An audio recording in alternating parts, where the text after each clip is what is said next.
প্রতিবন্ধী এসকে নূর ইসলাম তার কিছুই দেখতে পাই না। তো আমার মনের আশা, আমার মনের বাসনা আমি আপনাদের মাঝে পরিবেশন করে শোনাবো। একটু মনোযোগ সহকারে শুনবেন, আশা করছি ভালো লাগবে। চলো। মা বাপের মুখ আমি আজও দেখিনি,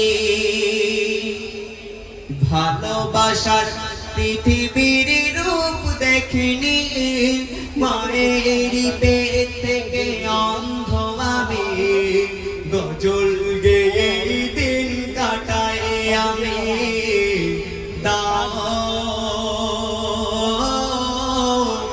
যদি মন বাঁচবে প্রাণ, মা বাপের মুখ আমি আজও দেখিনি, ভালোবাসার পৃথিবীর রূপ দেখিনি।